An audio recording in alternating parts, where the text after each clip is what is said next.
এখনো আমাদেরকেই সন্দেহ করছেন? হ্যাঁ, আর ততক্ষণ সন্দেহ করব যতক্ষণ আসল খুনিকে পাওয়া যায়। কিন্তু জ্ঞান স্যার তো বলেই দিয়েছেন আমরা সবাই নির্দোষ, তাও আপনারা। হতে পারে উনি মিথ্যে কথা বলছেন তোমাদের মধ্যে কাউকে বাঁচানোর জন্য। তাহলে আপনারা আসল খুনিকে কিভাবে খুঁজবেন? সিআইডি এই দায়িত্ব আমাকে দিয়েছে, কেননা সেই রাতে আমি খুনির ঘড়িটা দেখতে পেয়েছিলাম। কিন্তু সেদিন তো ঘরে অন্ধকার ছিল, তুই ঘড়ি কি করে দেখলি? ম্যাডাম, এই পৃথিবীর বেস্ট চোর আমি। যে জিনিসের দিকে নজর দিই মাথায় পুরো কুষ্টি চেপে যায়। তাহলে দুনিয়ার বেস্ট চোর বাবু, কাজে লেগে যান।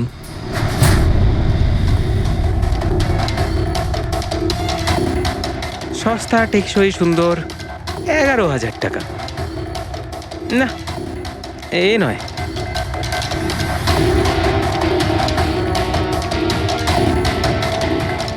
না স্যার,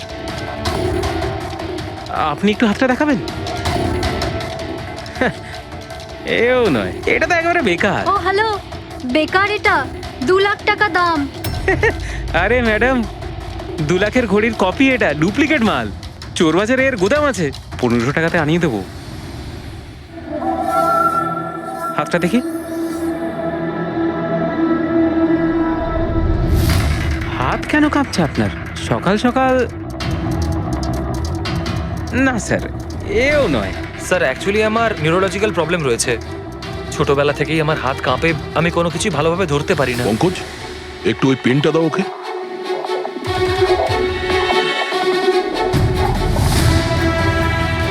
ঠিক করে ধরবেন আপনি। এ তো পেনটাও ধরতে পারছে না। স্যার অ্যাকচুয়ালি জ্ঞান স্যার আমার এই প্রবলেমটাই সলভ করতে চেয়েছিলেন।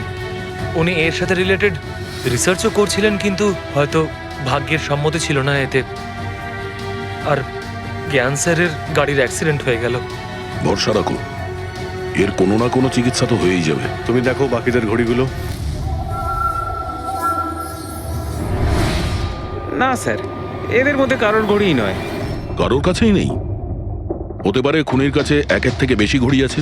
ওই দিন ও যে ঘড়িটা পড়েছিল আজ ওটা পড়েনি। হায় ভগবান, আপনি এখনো সন্দেহ করছেন? পঙ্কজ, এই রমেশকে নিয়ে যাও। পৃথিবীতে যত ঘড়ি আছে, যত মডেলের রয়েছে, সবগুলো দেখাও ওকে। স্যার, যত ঘড়ি আছে, যত মডেল আছে, সব? তবেই তো জানা যাবে খুনি কোন মডেলের ঘড়ি পড়েছিল। এক মিনিট, একটু এদিকে আয়, এদিকে আয়।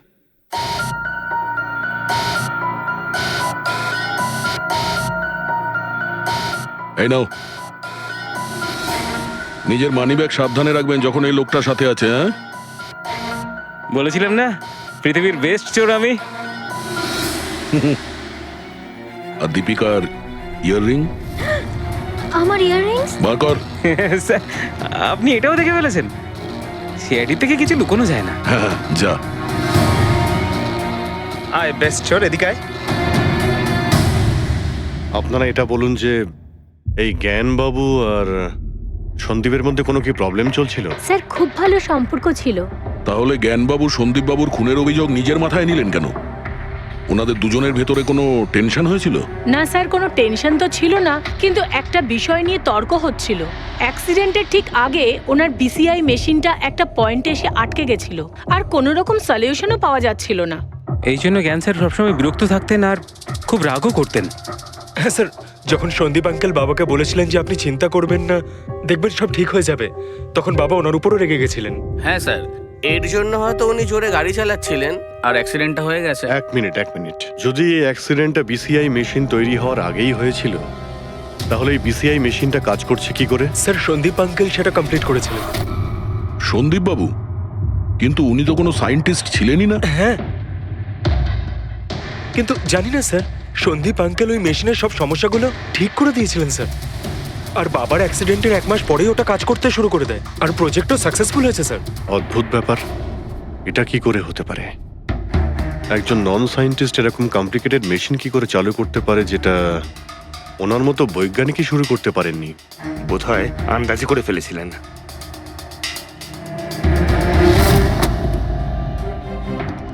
মাই গড, গত 2 বছরে এত ডেটা বেরিয়েছে ওনার একার? হ্যাঁ বস, আর এই পেপারগুলোর প্রত্যেক প্রত্যেকটা জায়গা খুঁটিয়ে খুঁটিয়ে ভালো করে দেখতে হবে যে সত্যিটা কি ছিল যেটা জ্ঞানবাবু আমাদের থেকে লুকোতে চাইছেন। এক একটা শব্দ, এক একটা অক্ষর জুড়ে তার প্যাটার্ন বানিয়ে দেখতে হবে। চলে এসো, সবাই মিলে কাজ করি। সবাই চলে এসো। রেডি?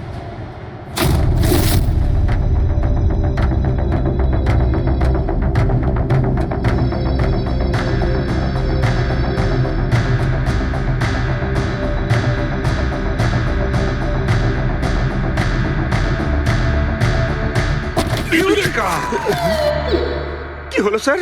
কি পেলেন? জানতে পারা গেছে যে আসলে ওই রহস্যটা কি, আর এই রহস্যে আছে একটা ভিলেন।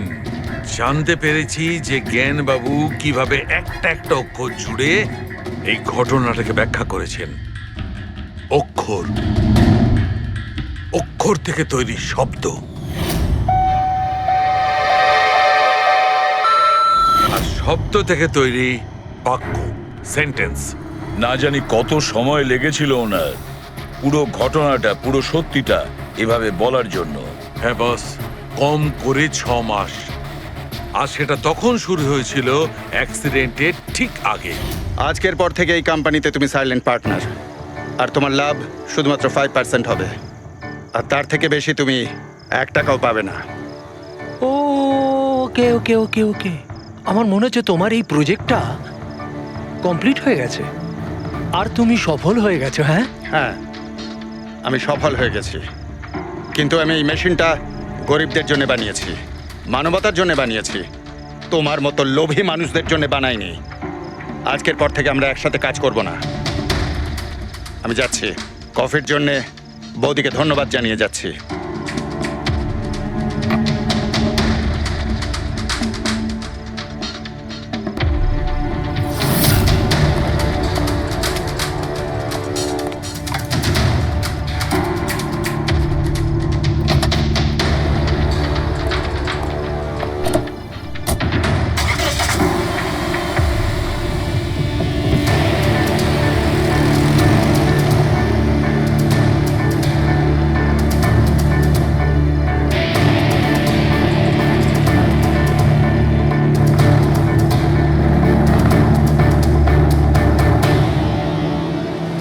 এ কি হলো? হঠাৎ করে গাড়ি ব্রেক ধরছে না কেন? ব্রেক ছুঁয়ে কি হলো?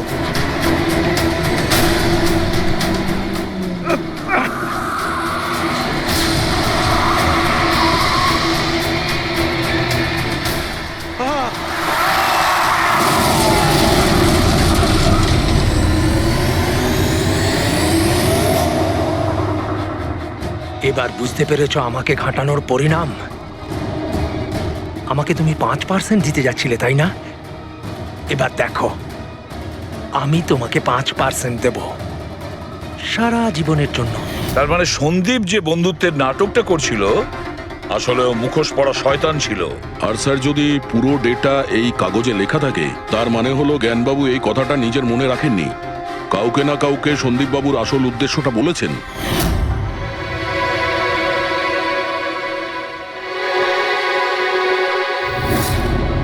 আর উনি এ ব্যাপারে যে বা যাকে সত্যিটা বলেছিলেন সেই হলো অপরাধী, সেই হলো সন্দীপের খুনি।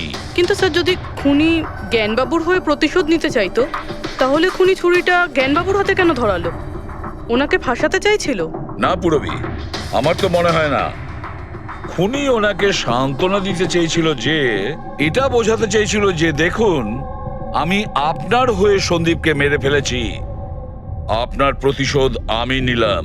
আর তাকে বাঁচানোর জন্য জ্ঞানবাবু পুরো অভিযোগ নিজের উপর নিয়ে নিয়েছেন। দয়া, খুনির কাছে পৌঁছানোর একটাই রাস্তা আছে, সেই ঘড়িটা, রিস্ট ওয়াচ, যেটা রমেশ দেখেছিল।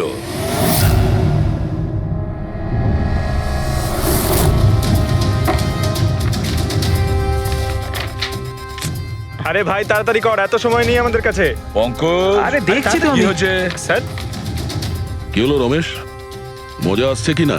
যথেষ্ট স্যার, আমি হাত জোড় করছি, আমি আর ঘড়ি দেখতে পারবো না। 10,000-এর উপর ঘড়ি আমাকে দেখানো হয়েছে, আমার মাথা ঘুরছে স্যার। যতক্ষণ না ঘড়ির মডেল খুঁজে পাচ্ছিস ততক্ষণ বাড়ি যেতে দেবো না তোকে। স্যার, স্যার, কি স্যার, আমাকে করছিস? ক্ষমা করে দিন স্যার, আমি বলছি বাপের জন্য আর চুরি করবো না, আমাকে বাড়ি যেতে দিন ওঠ স্যার। ওঠ ওঠ ওঠ ওঠ। জানা তো দরকার ওই রাতে তুই ওখানে কোন ঘড়িটা দেখেছিলি, হ্যাঁ? এখন আর কটা ঘড়ি দেখবো স্যার? এতগুলো ব্র্যান্ডের এতগুলো মডেল দেখলাম স্যার, ওগুলোর মধ্যে কোনোটাই নয় ওটা। তো কোনো মডার্ন ঘড়ি ছিল নাকি? হ্যাঁ ম্যাডাম, একদম মডার্ন ঘড়ি ছিল। ঘড়ি তো ছিল কিন্তু ঠিক ঘড়ির মতো দেখতে ছিল না। কি বললি? মডার্ন ঘড়ি ছিল অথচ ঘড়ি নয়? হ্যাঁ। ঘড়ি দেখেছিস তো? ড্রয়িং করাতে পারবি? ঠিক আছে পুরবি, একে দিয়ে স্কেচ বানাও। স্যার, হ্যাঁ স্যার এইটা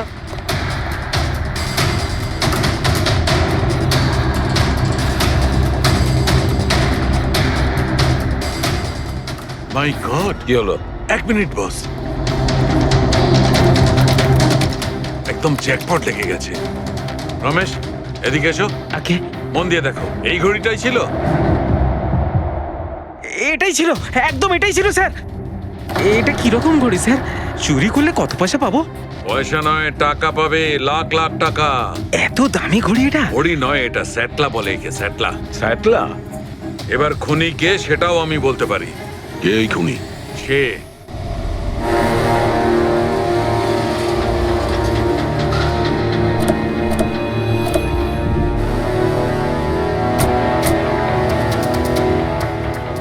আপনি একটু আপনার হাজবেন্ডকে ডাকুন। কিন্তু আপনারা কারা? আপনি ডাকুন না ওনাকে, উনি চেনেন আমাদের। সোনু, সোনু একটু বাইরে এসো, কারা দেখা করতে এসেছে?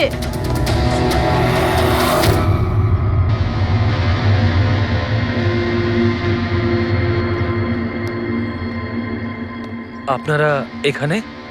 কি ব্যাপার? এমনি এখান দিয়ে যাচ্ছিলাম, তাই ভাবলাম যে দেখা করে যাই। আমি এরকম কথা আগেও শুনেছি। দেখা করে যাই না, তোমাকে গ্রেপ্তার করে নিয়ে যাই।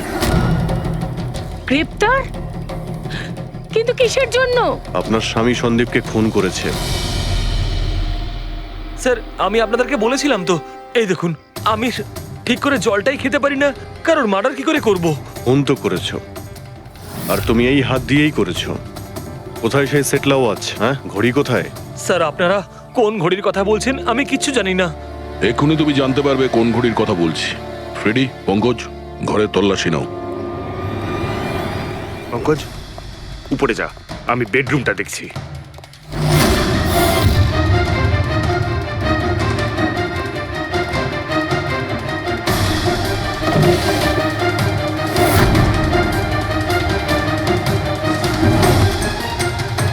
কিচ্ছু নেই।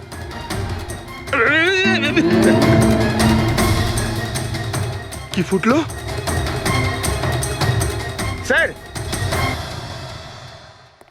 স্যার, বালিশটার মধ্যে কিছু একটা আছে। বালিশের ভেতরে?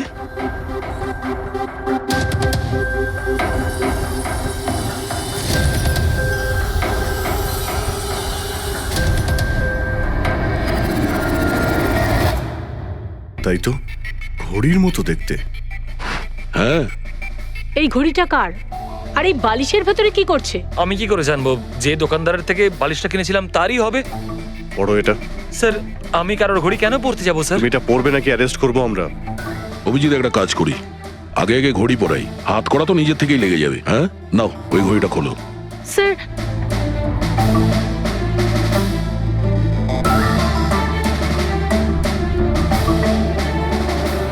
আরে বাহ, দেখো এর হাত কাঁপা বন্ধ হয়ে গেছে।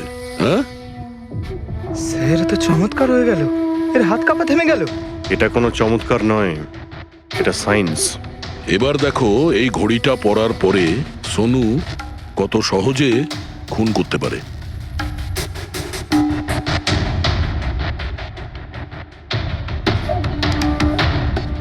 স্যার, কিন্তু এই ঘড়িটা কাজ করে কি করে? এটাকে সেটলা বলে পঙ্কজ। মোশন সেন্সর আর আর্টিফিশিয়াল ইন্টেলিজেন্স টেকনিক দিয়ে বানানো হয় এই ঘড়ি, কারণ ওর মতো যাদের এই রোগ আছে তাদের জন্য, মানে যাদের হাত কাঁপে। শুধু একটাই উদ্দেশ্য ছিল আমার, প্রতিশোধ আর প্রতিশোধ। জ্ঞান স্যার আমাকে বিসিআই এর সাহায্যে সবকিছু বলে দিয়েছিলেন। আপনাকে কথা দিচ্ছি স্যার, আপনার শত্রুদের শাস্তি দিলেই আমি একটু শান্তি পাবো। এটা আমার তরফ থেকে ছোট্ট গুরুদক্ষিণা মনে করতে পারেন। সেদিন কোম্পানির অ্যানিভার্সারি ছিল আর আমি জানতাম যে সন্দীপ ওখানে নিশ্চয়ই আসবে। প্রত্যেকবারের মতন জ্ঞান স্যারের সাথে ও ওটাই করবে। জ্ঞান স্যারের সাথে কথা বলার আগে ও সবাইকে বাইরে বের করে দিত, যাতে ও স্যারকে অপমান করতে পারে। কিন্তু এইবারে ও এটা জানতো না যে মৃত্যু ওর জন্য অপেক্ষা করছে। আজ আমাদের কোম্পানির 5 বছর পূর্তি। যখন বাড়ির প্রত্যেকে রুমের বাইরে এক এক করে চলে গেল, তখন ওদের খেয়াল ছিল না যে আমি ওদের সাথে নেই। দেখো আমি কেমন বন্ধু। A promise is a promise my friend, and you know as I কে কে তুমি? হ্যাঁ, আর তারপরে আমি কারেন্ট অফ করে দিই, আর জ্ঞান স্যারের সামনে আমি ওকে মেরে ফেলি। আর তারপরে আমি ফিঙ্গারপ্রিন্ট মুছে ফেলে জ্ঞান স্যারের হাতে ছুরিটা ধরিয়ে দিই। আর বাকিরা সবকিছু জানার আগেই আমি সবার মধ্যে দাঁড়িয়ে পড়ি। তুমি প্ল্যানটা তো ভালোই করেছিলে, কিন্তু কপালটাই খারাপ। রমেশ ওখানে আসে চুরি করতে, আর ও তোমার এই ঘড়ি দেখে নিয়েছিল। এমনিতেও স্যার কিছুই লুকিয়ে রাখা যায় না। রমেশ না এলেও আজ নয় কাল আমাকে আপনারা ধরেই ফেলতেন। তুমি যখন সবকিছুই বোঝো, তাহলে এরকম অপরাধ কেন করলে? জ্ঞান স্যারের ঋণ শোধ করতে। এটা শুধু ঘড়ি নয়, আমার মতো মানুষের কাছে এটা নতুন জীবন, যে জীবনটা জ্ঞান স্যার উপহার দিয়েছিলেন। উনি আমাকে বিশ্বাস করিয়েছিলেন যে বিজ্ঞানের ক্ষেত্রে আমি এগিয়ে যেতে পারি। যেভাবে উনি তোমার সমস্যার সমাধান করেছিলেন, তুমিও সেরকম সমাজের ভালোর জন্য কোনো কাজ করতেই পারতে। কিন্তু তুমি আলোর দিকে যাওয়ার পরিবর্তে অন্ধকারের দিকে চলে গেলে। আর এমন অন্ধকূপে পৌঁছলে যেখানে আসার কোনো আলোই নেই। যদি কিছু থাকে, সেটা হলো শুধু ফাঁসির দড়ি।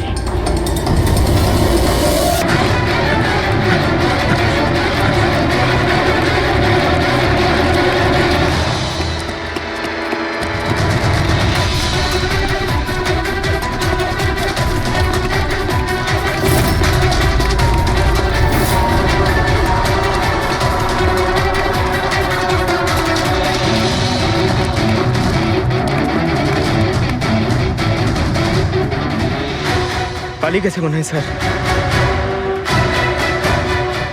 যাবেটা কোথায়?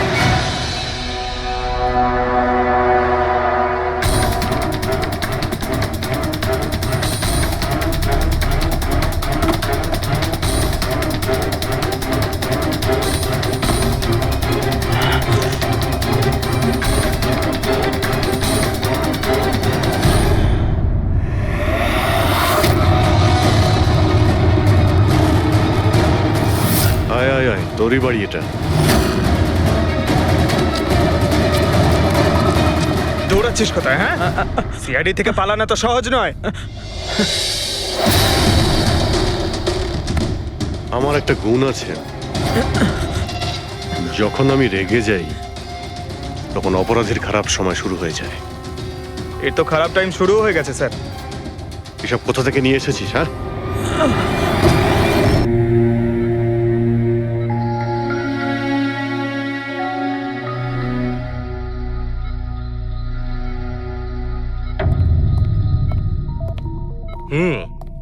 বাবা, তোমার এই স্টুডেন্টরা তাদের ভালোবাসায় তোমাকে বিগড়ে দিচ্ছে খালি, তাই না? তোমার তো খুব ভালোই লাগছে। জিজ্ঞাসা করা যাক, কি হলো বলো।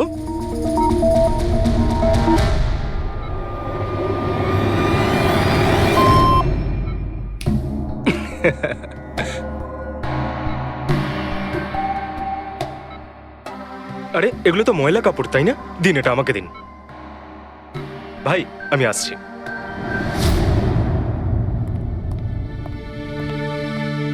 স্যার এখন কেমন আছেন? ভালোই আছে, আর আগের থেকে বেটার রয়েছে। আর সেটা শুধুমাত্র তোমাদের জন্যই সম্ভব হয়েছে।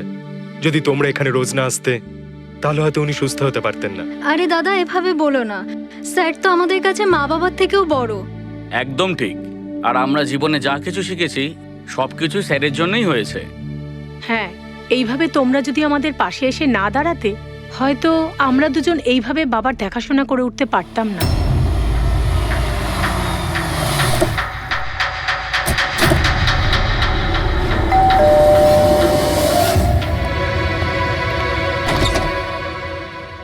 সন্দীপ আঙ্কেল, নমস্কার আঙ্কেল।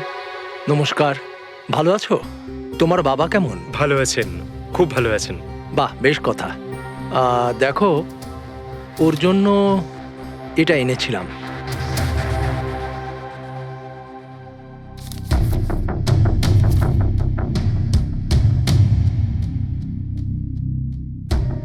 আঙ্কেল 25 লাখ টাকার চেক? হ্যাঁ মা, আজ জ্ঞানদীপ ইনোভেশনস এর 5 বছর পূর্তি, সেটার উপহার ভাবতে পারো।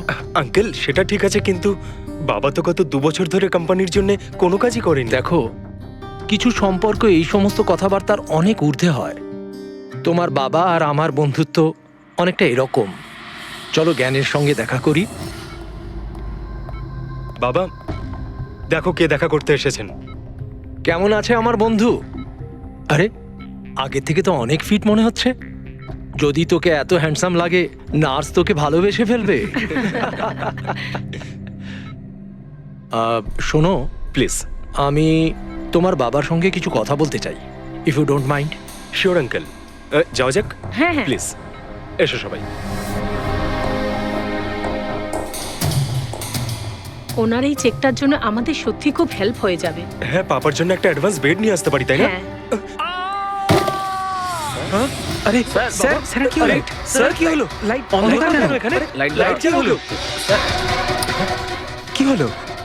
সন্দীপ আঙ্কেল?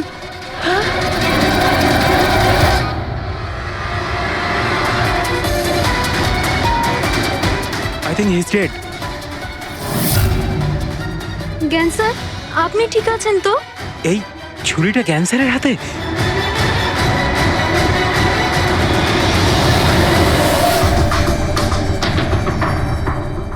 আচ্ছা, তুমি এটা বলছো যে তোমার বাবা জ্ঞানবাবুর হাতে ছুরি ছিল, কিন্তু উনি সন্দীপবাবুর খুন করেননি। স্যার উনি কিভাবে খুন করতে পারেন?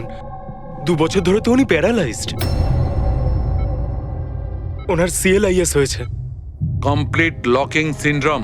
হ্যাঁ স্যার, এই পরিস্থিতিতে শরীরের কোনো অংশই কাজ করে না, এমনকি চোখের পাতা পর্যন্ত পড়ে না। ওনার প্যারালাইসিস হলো কি করে? স্যার 2 বছর আগে বাবার একটা অ্যাক্সিডেন্ট হয়েছিল। অদ্ভুত ব্যাপার, 2 বছর আগে ওনার অ্যাক্সিডেন্ট হয়েছিল, তখন থেকে উনি বিছানায়। তাহলে ওনার হাতে ছুরি এলো কি করে? স্যার এটা অসম্ভব। খুন জ্ঞান স্যার নয়, অন্য কেউ করেছেন। আরে কিন্তু ছুরি তো ওনার হাতেই ছিল। হয়তো খুনি এই কাজটা করেছে। তার মানে হলো এই রুমে জ্ঞানবাবু আর সন্দীপবাবু ছাড়া আরো কেউ ছিল? না স্যার, আমরা সবাই তো নিচেই ছিলাম। হ্যাঁ স্যার, আর ঘরে তো আর কেউ ছিল না স্যার। তার মানে তুমি এটা বলতে চাইছো যে এই খুন জ্ঞানবাবু করেছেন? না স্যার, আমি সেটা বলতে চাইনি। তুমি কি বলতে চাইছো? সন্দীপ তাহলে নিজেকেই ছুরি মেরেছে, আর মারা যাওয়ার আগে ছুরিটা ওনার হাতে ধরিয়ে দিয়ে যায়? হ্যাঁ, আবার এমন নয় তো যে জ্ঞানবাবুর কোনো শরীর খারাপই নয়, শুধু অ্যাক্টিং করছেন? স্যার আপনি এসব কি বলছেন? যেটা আপনি শুনলেন, যদি আপনার কোনো আপত্তি না থাকে, আমরা আপনার বাবাকে আরেকবার চেক করতে চাই। করুন আপনি। আমরা কি মিথ্যা বলছি নাকি? দেখে নিচ্ছি।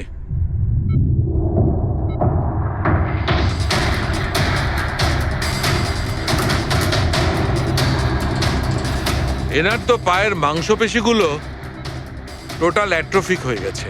তার মানে মানে এক কথায় বলতে পারো যে পায়ের মাংসপেশিগুলো একদম ওই শিথিল হয়ে গেছে। উনি যদি চানও তাহলে 1 ইঞ্চিও এই খাট থেকে নড়তে পারবেন না। স্যার এবার তো আপনাদের বিশ্বাস হয়েছে তাই না, যে আমার বাবা নাটক করছে না? এটা তো একদম শিওর যে ওই সময় তৃতীয় কেউ ছিল এখানে। আচ্ছা, এই উনি আবার জানালা দিয়ে আসেনি তো? পঙ্কজ, ফ্রেডি, তোমরা জানালার আশপাশটা ভালো করে চেক করে দেখো তো কোনো প্রমাণ পাওয়া যায় কিনা। স্যার অদ্ভুত ব্যাপার, প্রথমবার এইরকম হলো যে খুনির সাক্ষী এখানে রয়েছে কিন্তু সাক্ষ্য দিতে পারবেন না। সেটা পাওয়া যেতে পারে স্যার, সাক্ষ্য কি করে পাবো? এই মেশিনের সাহায্যে, যার নাম হলো BCI, brain computer interface.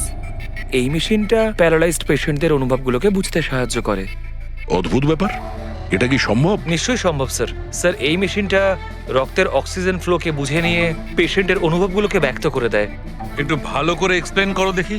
Sir আমি বলছি, এই মেশিনটা মাথার ভিতরে রক্ত প্রবাহকে ডিটেক্ট করে, তারপর এটা ক্যালকুলেশন করে যে আলাদা আলাদা পরিস্থিতিতে আলাদা আলাদা প্রশ্ন করলে তার উত্তরে মস্তিষ্কের ভিতরে রক্ত প্রবাহ কেমন হচ্ছে। ও, আর এই রক্তের মাত্রা এইটা বলতে পারবে যে ওই সময় এই মানুষটা কি ভাবছিল, এর মনের মধ্যে কি চলছিল। Exactly, good, very good.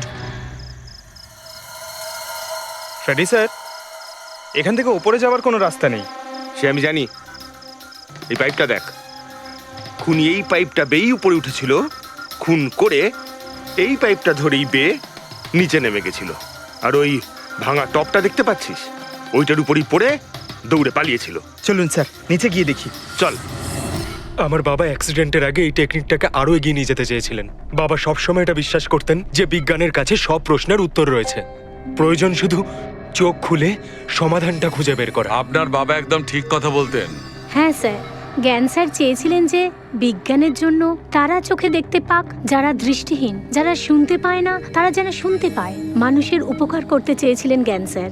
আর নিয়তির খেলা দেখুন, আজ ওনারই আবিষ্কার ওনাকে সাহায্য করছে, যেটা একদিন ওনার অনেক বড় স্বপ্ন ছিল। ঠিকই বলছেন স্যার, টপটা তো ভাঙা। আর এই দেখ, পায়ের এই ছাপগুলো দেখ, খুনি এই পথেই পালিয়েছিল।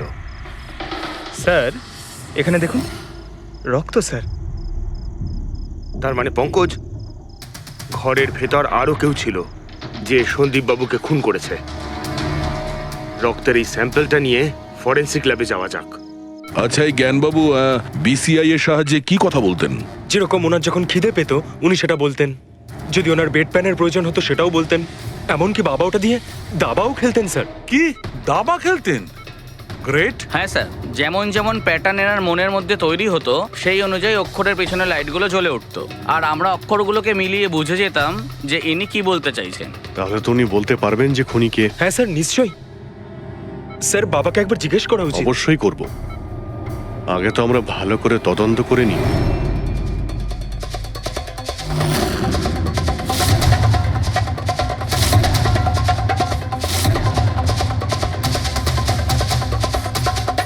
সারিকা, ছুরির মধ্যে কিছু পেলে? শুধু মিস্টার জ্ঞানের আঙুলের ছাপ পাওয়া গেছে, আর কারোরই নয়। তাহলে হতে পারে খুনি গ্লাভস পরেছিল স্যার খুন করার সময়। তার মানে খুনি জানলা দিয়ে ঘরের ভেতরে আসে, ও সন্দীপকে মারে, আর সেই ছুরিটা জ্ঞানের হাতে ধরিয়ে দেয়, আর তারপর লোকেরা এই রুমে আসার আগেই ও জানলা দিয়ে পালিয়ে যায়। স্যার এটাও তো হতে পারে যে খুনি কোনো বাড়ির লোক।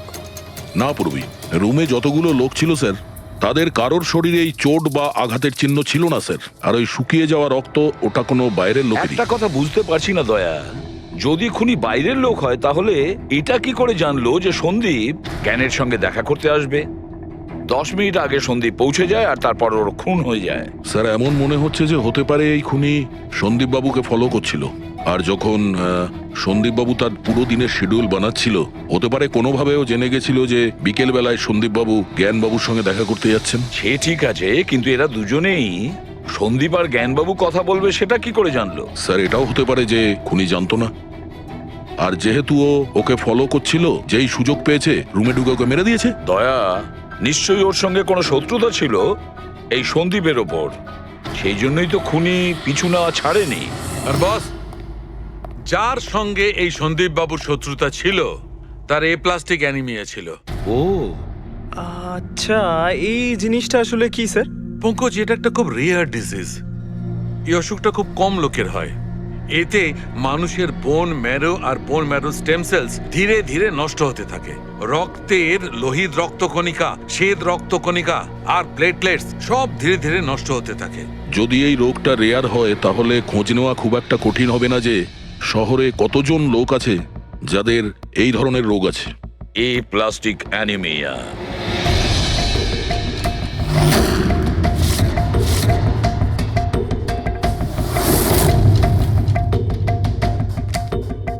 হ্যাঁ দা, কিছু পেলে?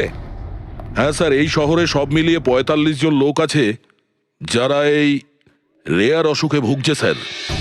তাদের মধ্যে 16 জন তো দেশেই নেই। তার মানে বাকি রইল 29। তাদের মধ্যে 14 জন এমন লোক আছে যারা বয়স্ক, মানে উঁচু ব্যালকনি থেকে লাফাতে পারবে না। বাকি রইল 15। তাদের মধ্যে 7 জন বাচ্চা আছে যাদের বয়স 12 বছরের কম। তাহলে বাঁচলো 8 জন। হ্যাঁ স্যার, আর 8 জনের মধ্যে তো 4 জন এমন আছে স্যার যারা অনেক বেশি মোটা স্যার। এই দেখুন, ও এরা না ওই ব্যালকনিতে উঠতে পারে না লাফাতে পারে। অসম্ভব স্যার। তার মানে দয়া, আমাদের কাছে সাসপেক্ট চারজন সাসপেক্ট। হ্যাঁ স্যার। নাম কি তাদের? স্যার লীলা, রমেশ, সুনীল আর হেমন্ত। নীলা, রমেশ, সুনীল আর হেমন্ত। রবি, স্যার একটু দেখো তো আমাদের ক্রিমিনাল ডেটাবেসে কোনো পুরনো পাপি কিনা।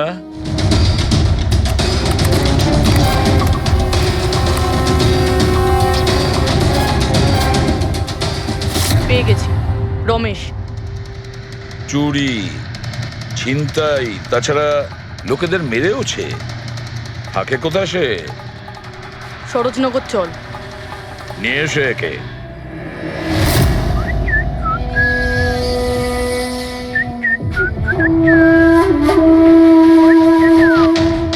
মালা, একটা ফুলের মালা আমাকেও একটু পরাও। আচ্ছা বলো, বিয়ে কবে করছো? বিয়ে? আর তোকে? আমার এতটাও খারাপ সময় আসেনি যে তোকে বিয়ে করতে হবে। কেন? তুই এতটাই খারাপ দেখতে যে তোর বাড়ির আয়না ভয় পেয়ে যায় তোকে দেখে। কিন্তু তোমার বাড়ির আয়না তোমার জন্য কবিতা বলে, এটা আমি খুব ভালো করে জানি। আরে তোর হাতে আবার কি হলো? আরে কিছু না, শত্রুর সাথে যুদ্ধ করতে গেলে এরকম চোট লেগেই থাকে মালা দেবী। নাটক করিস না, বল কি হয়েছে? ব্যাপারটা এই যে আমি হেঁটে হেঁটে যাচ্ছিলাম, হঠাৎ করে দেখলাম একটা বুড়ি মহিলা রাস্তা পেরোনোর জন্য এগোচ্ছিল। তখনই উল্টো দিক থেকে একটা মোটরসাইকেল খুব জোরে, খুব স্পিডে, 100 স্পিডে ওর দিকেই এগোচ্ছিল। যখনই মোটরসাইকেল ওই বুড়ি মহিলাকে ধাক্কা মারতে যাচ্ছিল, মাঝখানে পৌঁছে গেলাম আমি আর বাঁচিয়ে নিলাম ওকে। আচ্ছা, তুই এতটাই সাহসী? আমি কি কি ভালো পারি সে ব্যাপারে তো তুমি এখনো জানোই না। আচ্ছা বল, আর কি কি গুণ আছে তোর মধ্যে? আমার ভালো গুণগুলো হলো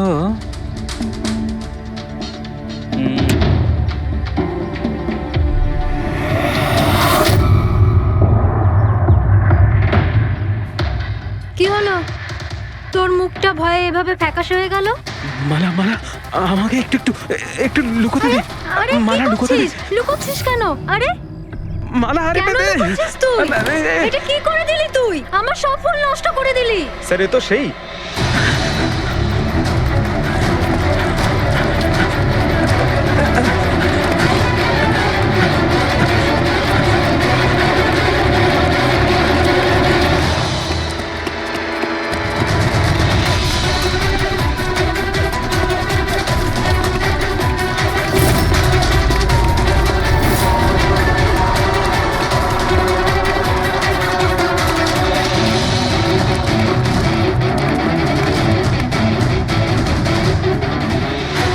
পালিয়ে গেছে মনে হয় স্যার। যাবেটা কোথায়?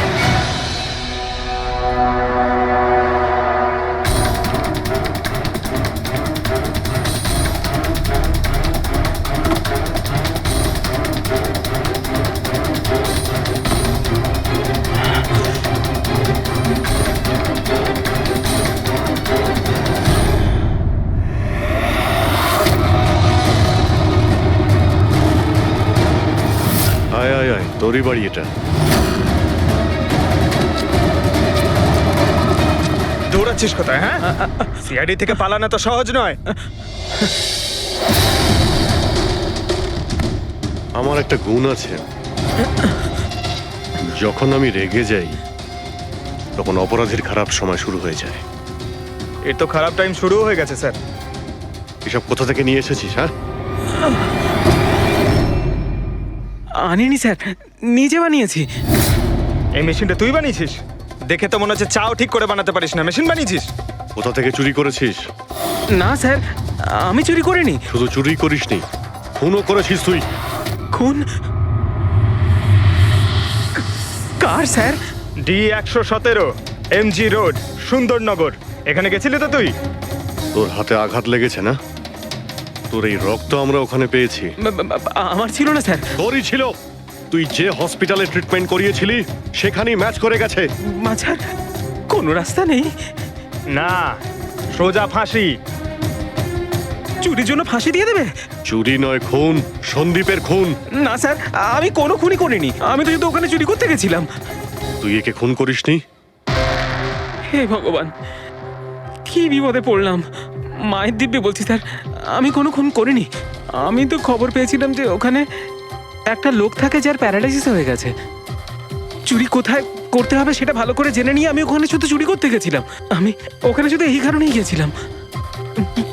আমি তোকে চিনিও না, কেন মারবো? কারণ সন্দীপ তোকে চুরি করার সময় দেখে ফেলে, তাই একটা অপরাধ লুকোতে গিয়ে আরেকটা করে ফেলেছিস। হ্যাঁ, এই কথাটা সত্যি স্যার যে আমি ওখানে গেছিলাম, আর সন্দীপ আমাকে দেখে চিৎকারও করেছিল। ওর চিৎকার শুনে আমি ভয় পেয়ে গিয়ে পালিয়ে এসেছিলাম। তাহলে তোর লাগলো কি করে? এটা যখন সন্দীপ চিৎকার করলো তখনই লাইট চলে গেছিল, আর অন্ধকারে আমি নিচে লাফালাম, ওই লাফাতে গিয়েই চোট লেগে গেছে। ওই রুমের মধ্যে তুই ছাড়া সেই সময় আর কেউ ছিল না। তুই খুন না করলে কে খুন করবে? না স্যার, আমি ছাড়া অন্য কেউ ছিল ওখানে। কে?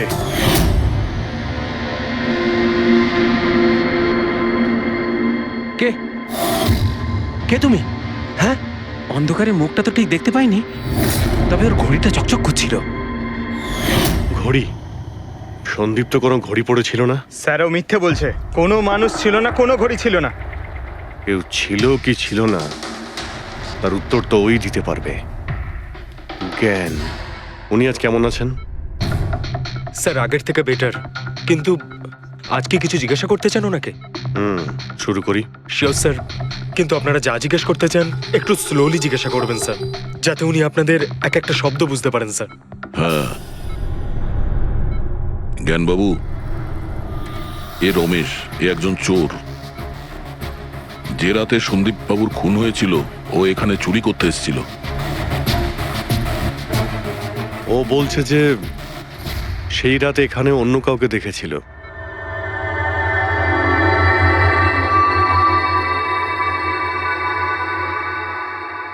রমেশ, ওই রাত্রে তুমি যেখানে দাঁড়িয়েছিলে সেখানে গিয়ে দাঁড়িয়ে যাও।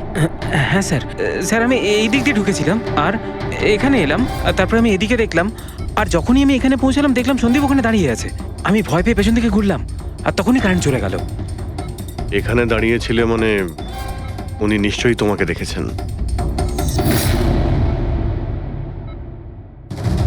আচ্ছা, ও কি এখানে ছিল?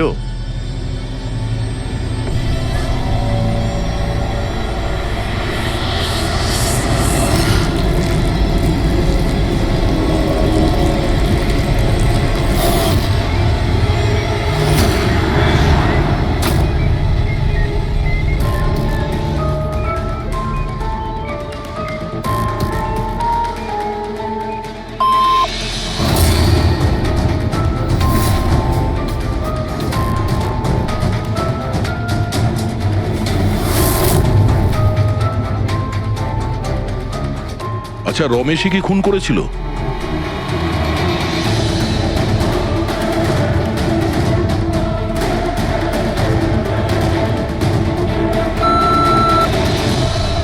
নো নো স্যার, নো মানে না স্যার, আমি বলেছিলাম না আমি মারিনি স্যার। হ্যাঁ ঠিক আছে, তুমি এদিকে দাঁড়াও। আচ্ছা আচ্ছা, আপনি এটা বলুন, আপনি কি খুনিকে দেখেছেন? আপনি চেনেন খুনিকে?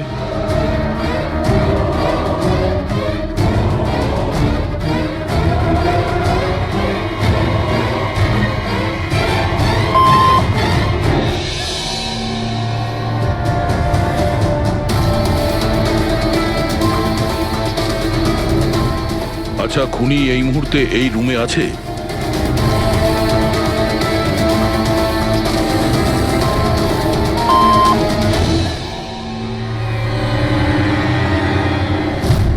তার মানে খুনি আমাদের মধ্যে কেউ একজন। আপনার কোনো স্টুডেন্ট?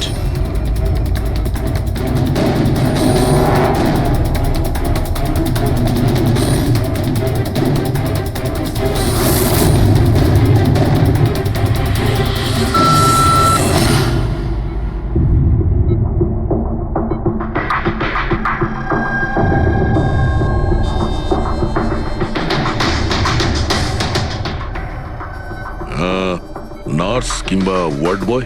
এসবের মধ্যে আপনারা আমাকে কেন টানছেন? আপনি যদি কিছু করেই না থাকেন, আপনি ভয় পাচ্ছেন কেন?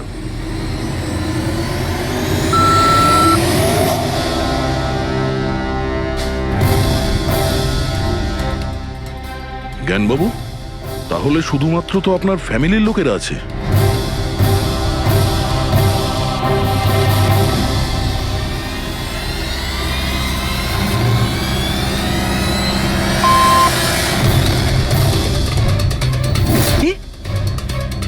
বাবা, বাবা তুমি এসব কি বলছো? হ্যালো, রিল্যাক্স, ওখানে দাঁড়িয়ে থাকো, যাও ওখানে দাঁড়িয়ে থাকো। আচ্ছা এটা বলুন, আপনার ছেলেই কি খুনি?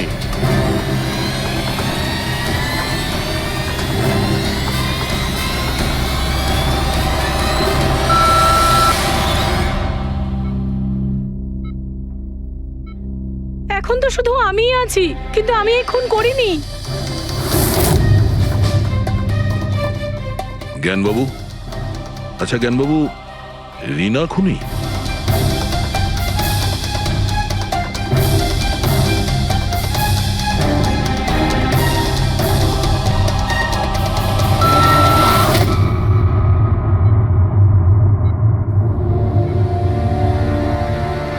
আপনি আমাদের বললেন যে আপনার পরিবারেরই কেউ খুনি, তাহলে সে কে?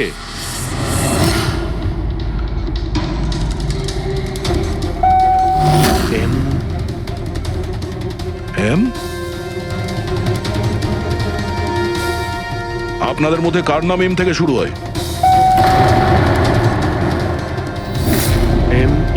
মি মানে উনি? জ্ঞানবাবু, আপনি বলছেন যে খুন আপনি করেছেন?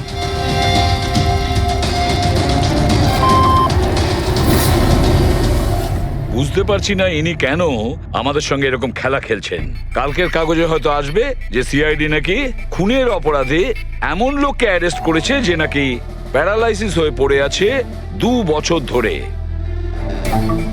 খুনি নিশ্চয়ই জ্ঞানবাবুর আশেপাশের কেউ।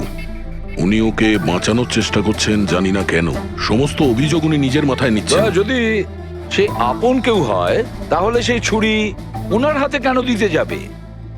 অন্য কারোর হাতে দিত, যাকে সহজেই বিশ্বাস করা যেত। আর কারোর ওপর যদি দোষ চাপানোরই হয় তাহলে জ্ঞানবাবু ওকে বাঁচাচ্ছেন কেন, যখন এই সন্দীপ বাবু ওনার খুব ভালো বন্ধু, ভাইয়ের থেকে? এটাই তো সব থেকে বড় বন্ধু, ভাইয়ের থেকেও বড় বন্ধু। কিছু তো একটা গোলমাল আছে। এ কি সত্যিই বন্ধু নাকি শত্রু? জ্ঞানবাবুর ছেলে বলছিল সন্দীপ বাবু ওনাকে 2 বছর ধরে টাকা পাঠাচ্ছিল, ওনার অসুখের সময় ওনার পাশে ছিল।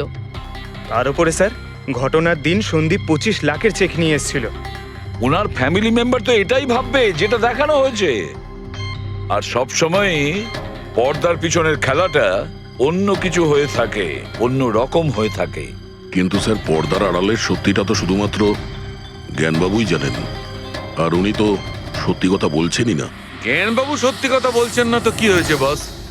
ওর মস্তিষ্ক তো সত্যি কথা বলবে। আমার জ্ঞানবাবুর মস্তিষ্ক চাই। জ্ঞানবাবুর মস্তিষ্কটা এনে দাও, তারপর দেখবে তুড়ি মেরে খুনির কাছে পৌঁছে যাবো। ডক্টর সালুকে, এটা কি ধরনের ডিমান্ড করলেন আপনি? কারণ মস্তিষ্ক কি করে নিয়ে আসা সম্ভব? কেন হবে না ফেডরিক? এই কেসে ওনার মস্তিষ্ক তো ওকে এনে দিতেই পারি আমরা। কেননা গত 2 বছরে ওনার মস্তিষ্কে যা কিছু ঘটেছে সব বিসিআই মেশিনে রেকর্ড হয়েছে। এক্স্যাক্টলি বস। আর এই মেশিনে আমাদের বলবে যে জ্ঞানবাবুর সঙ্গে ওর কি আর কেমন সম্পর্ক ছিল। হ্যাঁ ফেডরিক, সব ডেটাগুলো নিয়ে এসো বিসিআই মেশিনের। আর দয়া, স্যার, রমেশকে ওনাদের বাড়িতে নিয়ে যাও, আর ওখানে যে কয়জন লোক ছিল সবার ঘড়ি চেক করাও। স্যার, আর ওই লোকটার নাম খুব শিগগিরই আমি আপনাকে বলে দেবো। Rohan, hello hello, Rohan,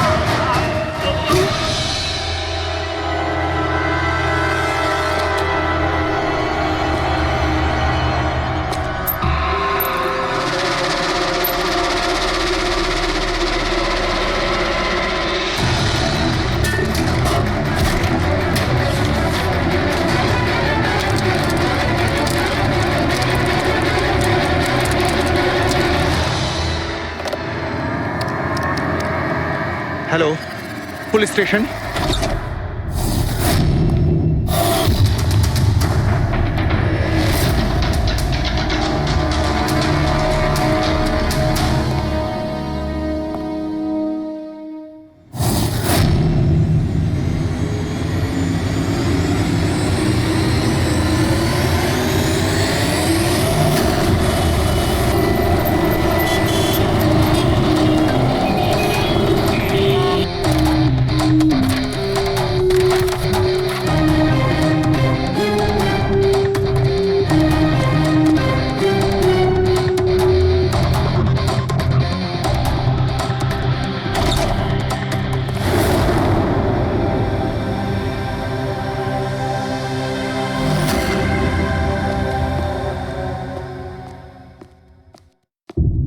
good afternoon doctor Salunke. কি good afternoon. Please sorry, don't mind. আসলে যখনই কোনো নিরপরাধ লোকের খুন দেখি না, তখনই গুড আফটারনুন গুড মর্নিং এর উপর বিশ্বাসই চলে। তাই তো ডক্টর। ডক্টর কোনো পোক্ত প্রমাণ পেলেন? আপাতত এই ল্যাপটপের চার্জারটা তার, এটা দিয়েই শ্বাসরোধ করা হয়েছে এর। আর এর মৃত্যুর সময় হচ্ছে সকাল 9টা থেকে 9:30টার মধ্যে। আর হ্যাঁ, লাশের পাশে এই মোবাইলটা পাওয়া গেছে, হয়তো এটা আমাদের কোনো সাহায্য করবে। আর ওই বাকি প্রমাণগুলো যার ব্যাপারে ইন্সপেক্টর সমীর বলছিলেন? স্যার স্যার রোহনের ডায়েরি এই দেখুন, পুরোটাই পুড়ে গেছে, ছাই হয়ে গেছে। তবে এই ডায়েরিটার সঙ্গে অনেক ডকুমেন্টসও ছিল, সেগুলোও পুড়ে গেছে। বুঝতেই পারছি না যে ওই ডকুমেন্টস এমন কি ছিল। নিশ্চয়ই এর মধ্যে এমন কিছু ছিল যার জন্য ওই খুনি প্রবলেমে পড়তো, তাই প্রমাণ জ্বালিয়ে দিয়েছে আর এই রোহনকেও মেরে দিয়েছে। স্যার, হ্যাঁ, এই হার্ড ডিস্কটা আমি এখানেই পেয়েছিলাম, ক্রাইম সিনে। আমি এটা একজন কম্পিউটার এক্সপার্টকে দেখিয়েছি। পুরোপুরি নষ্ট হয়ে গেছে, ডেটা রিকভার করা সম্ভবই নয়। খুনি প্রত্যেকটা প্রমাণকে খারাপ করে দিয়েছে। কোনো ব্যাপার না, কোথাও না কোথাও কিছু না কিছু প্রমাণ নিশ্চয়ই পাবো। পুরবি, স্যার। এই রোহনের ব্যাকগ্রাউন্ড চেক করেছো? হ্যাঁ স্যার, পুরো নাম রোহন কুমার। এ পুনেতে থাকে, এখানে মুম্বাইতে চাকরি করছিল, একাই থাকতো। আর এখানে এই বাড়ি থেকেই কাজ করছিল। কি কাজ কি করতো? গোয়েন্দা ছিল। বড় বড় কোম্পানিতে যে লাখ লাখ টাকা জালিয়াতি হয় সেগুলোর তদন্ত করত। তাহলে তো অনেক শত্রুই আছে এই রোহনের। হ্যাঁ দয়া, আর ওই অনেকগুলো শত্রুর থেকে আসল খুনিটা কে সেটা হয়তো তোমাকে এইটা বলবে। কি এটা ডক্টর? এটা চুম্বক। চুম্বক? এর মধ্যে একজন দৌড়বীরের ছবিও আছে, কিন্তু এই চুম্বক রোহনের বডির মধ্যে কি করছিল? আমার মনে হচ্ছে হয়তো এটা খুনির হবে। ওর পকেটে ছিল, এদিক ওদিক করতে গিয়ে হয়তো এটা পড়ে গেছে। তাহলে তো এটা আঙুলের ছাপ থাকবে? না, একটাও নেই। একটাও নেই।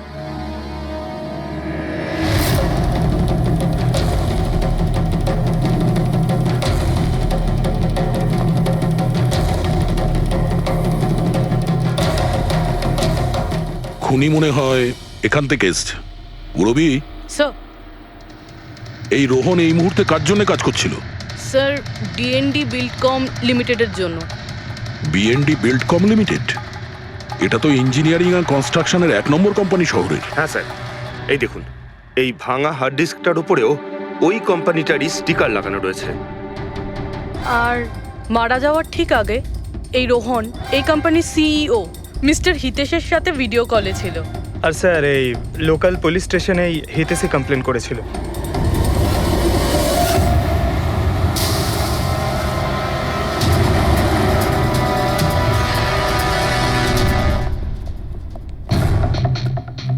এটা কি এত বড় অফিসে শুধুমাত্র একজনই লোক ছিল নাকি? মনে হচ্ছে স্যার ইন্ডিয়ার ম্যাচ দেখার জন্য সবাই বাড়ি চলে গেছে। আচ্ছা, আজকে ইন্ডিয়ার ম্যাচ আছে?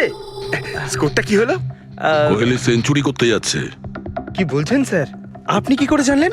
বাইরে ওয়াচম্যান কমেন্ট্রি শুনছিল। ইনভেস্টিগেশন করতে এসেছি, চোখ কান খোলা রাখতে হবে। স্যার, হিতেশের cabin. Mister Hitesh. Hi. CID. Please বসুন। আমি আপনাদেরই অপেক্ষায় ছিলাম। শুরু থেকে বলুন সবকিছু। 6 মাস আগে আমি রোহনকে কাজে রাখি। গত 5 বছর ধরে আমাদের কোম্পানিতে যে লোকসান হচ্ছে তা আগে কখনো হয়নি। কি ধরনের ক্ষতি? লোকসানের লিস্ট তো বলে শেষ করা যাবে না। যে টেন্ডারগুলো আমাদের কোম্পানির পাওয়া উচিত ছিল সেগুলো হাত থেকে বেরিয়ে যাচ্ছিল। এই দেখুন, 1100 কোটির রিফাইন্ডিং কন্ট্রাক্ট, 37 কোটির রেলওয়ে কন্ট্রাক্ট, আর 800 কোটির পাওয়ার ট্রান্সমিশন কন্ট্রাক্ট। এটাও তো হতে পারে যে যে সমস্ত কোম্পানি এই কন্ট্রাক্টটা পেয়েছে ওরা আপনার থেকে কম কোট দিয়েছে। সেটাই তো আমি বলতে চাইছি স্যার। যদি অন্য কোম্পানি এই টেন্ডার পেতো তাহলে ব্যাপারটা অন্য ছিল, কিন্তু এই সমস্ত কন্ট্রাক্ট একটা মাত্র কোম্পানিই পেয়েছে। আর সবচেয়ে বড় কথা হলো তাদের অ্যামাউন্ট আমাদের দেওয়া অ্যামাউন্টের থেকে মাত্র 1000 টাকা কম। শুধুমাত্র 1000 টাকা কম? কোন কোম্পানি এটা? XPL infrastructure. XPL infrastructure? তাহলে আপনার মনে হচ্ছে যে আপনার কোম্পানিতে এমন কেউ বেইমান আছে যে স্যালারি আপনার থেকে নেয় কিন্তু কাজ এক্সপিএল এর জন্য করে? 100% কেউ না কেউ তো অবশ্যই আছে। আর রোহন ওই লোকটার খুব কাছাকাছি পৌঁছে গিয়েছিল। ওর লাস্ট ফোন কলে আমায় এটাও বলেছিল যে সেই বেইমান এস্টিমেটিং অ্যান্ড টেন্ডিং ডিপার্টমেন্টের লোক। আচ্ছা, এই ক্রাইম সিন থেকে আমরা এই ড্যামেজড হার্ড ডিস্কটা পেয়েছি। কি আছে এর ভেতরে? স্যার, এটা আমাদের কোম্পানির গত 5 বছরের CCTV footage, call logs, emails, আমাদের কোম্পানিতে কত এমপ্লয়িজ আছে, সমস্ত ইনফরমেশন এতে ছিল। তাহলে এর কপি নিশ্চয়ই আছে আপনার কাছে? আগে হ্যাঁ, আছে। আমরা ওটা আমাদের সঙ্গে নিয়ে যাব। শিওর।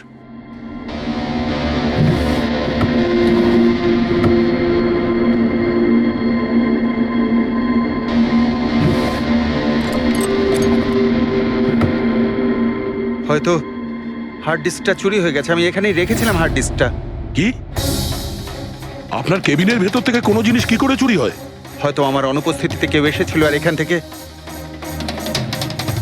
কিন্তু আপনার অফিসে সিসিটিভি ক্যামেরা লাগানো নেই কেন? কখনো দরকারই পড়েনি স্যার। প্রয়োজন বলে আসে না, এখন পড়লো তো প্রয়োজন। Sorry sir. আর হ্যাঁ, মিস্টার হিতেশ, আপনার কোম্পানিতে যত এস্টিমেটিং আর টেন্ডারিং ডিপার্টমেন্ট আছে, যত লোক আছে, আমরা তাদের সঙ্গে কথা বলবো। স্যার, আজকে ওই ডিপার্টমেন্টের কোনো এমপ্লয়ি কাজে আসেনি। কেন? সবাইকে ছুটিতে গেছে? আসলে ওরা প্রত্যেকেই ম্যারাথন রেসে পার্টিসিপেট করতে গেছে, যেটা সকাল 7টা থেকে 11টার মধ্যে হবে। কি? সবাই ওই ম্যারাথন রেসে দৌড়তে গেছে? হঠাৎ করে সবাই এরকম রানার হওয়ার স্বপ্ন দেখছে কেন? আসলে আমাদের কোম্পানি এই ম্যারাথন রেসটা স্পন্সর করছে, তাই আমাদের এমপ্লয়ীদের এটা বাধ্যতামূলক ছিল ওখানে পার্টিসিপেট করা। শুধু তারাই পারবে না যাদের হাঁটুতে বা অন্য কোনো সমস্যা আছে। তো আপনারও সমস্যা আছে হাঁটুতে? হ্যাঁ। আচ্ছা আচ্ছা, এই ডিপার্টমেন্টে কতজন কাজ করে? 10 জন। আর এই 10 জনই ম্যারাথন রেসে গেছে? হ্যাঁ স্যার, যদি কেউ না যেত আমি অবশ্যই জানতে পারতাম স্যার। স্যার,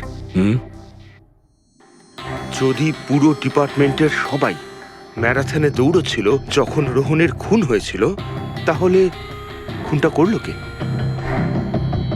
হতে পারে ওই কন্ট্রাক্ট কিলার। 1 মিনিট। মিস্টার হিতেশ, আপনার কাছে এই ম্যারাথন রেসের কোনো ব্রোশিয়া, কোনো লেটার আছে? ইয়েস স্যার, আমি আনছি। কি হলো স্যার? চুম্বকে ওই দৌড়ানোর লোকটা,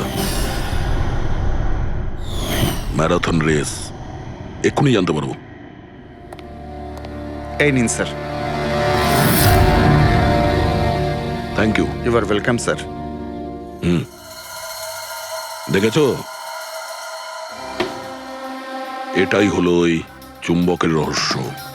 যেটা ক্রাইম সিনে পাওয়া গেছে সেটা ম্যারাথন রেসে। মানে স্যার, ও ম্যারাথন রেসে দৌড়চ্ছিল, রোহনকে খুন করার জন্য ও রেস ছেড়ে দিয়ে ওর বাড়ি চলে যায়? মনে তো হচ্ছে এইরকমই। স্যার, এই বিপ ম্যাগনেট জার্সির ওপর লাগানো হয়। সঞ্জু স্যারকে একটু বুঝিয়ে দাও। দেখুন স্যার, এই ম্যাগনেটটাকে এখানে এইভাবে লাগিয়ে দিতে হবে। সেম এরকমই আরেকটা নেওয়ার পরে জার্সির ভেতর থেকে আমরা নিয়ে নেব, আর এটাকে আমরা এইভাবে লাগিয়ে দেবো। সেম আরেকটা এইভাবে নিয়ে এটাকে নিয়ে আমরা এইভাবে লাগিয়ে দেবো, আর এটা এইভাবে লক হয়ে যায়। আগে আমরা সেফটি পিন ইউজ করতাম, কিন্তু 2-1 রানার্সের চোট লেগেছিল, তাই আমরা এই ম্যাগনেট টেকনিকটার ব্যবহার করছি। এই ম্যাগনেট আর রেসিং হুইপ আপনি সব প্রতিযোগীকেই দিয়েছিলেন? ইয়েস স্যার, সবাইকে জানিয়ে দেওয়া হয়েছিল, বলাও হয়েছিল রেস শেষ হয়ে যাওয়ার পরে সব ম্যাগনেটগুলোকে ফেরত দিয়ে দিতে। তাহলে কারা কারা এই ম্যাগনেট ফিরিয়ে দেয়নি? স্যার, অনেকেই দেয়নি, কেউ ফেলে দিয়েছিল, কেউ বা হারিয়ে ফেলেছিল, আর এক একজনের দায়িত্বও ছিল না যে জিনিসটাকে ফেরত দিতে হবে। একটা কথা তো শিওর, কেউ রেস মাঝপথে ছেড়ে দিয়েছিল, গিয়ে খুন করে আবার ফিরে এসেছে। কিন্তু স্যার, রেস তো অনেক লোকেই মাঝখানেই ছেড়ে দিয়েছিল, কিন্তু এটা কি করে জানা যাবে যে তাদের মধ্যে রোহনকে কে মেরেছে? ওই 10 জনের মধ্যেই কেউ হবে যারা ক্যান্টিন ডিপার্টমেন্ট আর এস্টিমেটিং ডিপার্টমেন্টে কাজ করছিল। কিন্তু স্যার, ওই 10 জনের মধ্যে রেস মাঝপথ থেকে ছেড়ে দিয়েছিল, এটা কিভাবে জানতে পারবো? জানা যেতে পারে স্যার। কি করে? স্যার, আমরা প্রত্যেকটা প্রতিযোগীর মাথায় গোপ্রো ক্যামেরা লাগিয়েছিলাম, আর সেটা থেকে জানা যেতে পারে কে মাঝপথে ছেড়ে দিয়েছিল। ওয়ান্ডারফুল।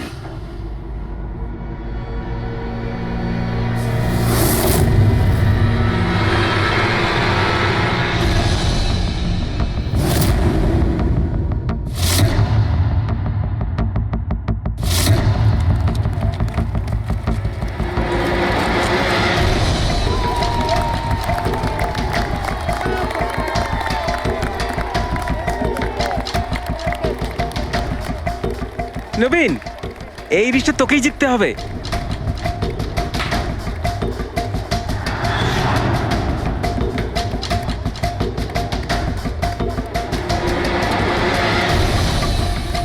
রান।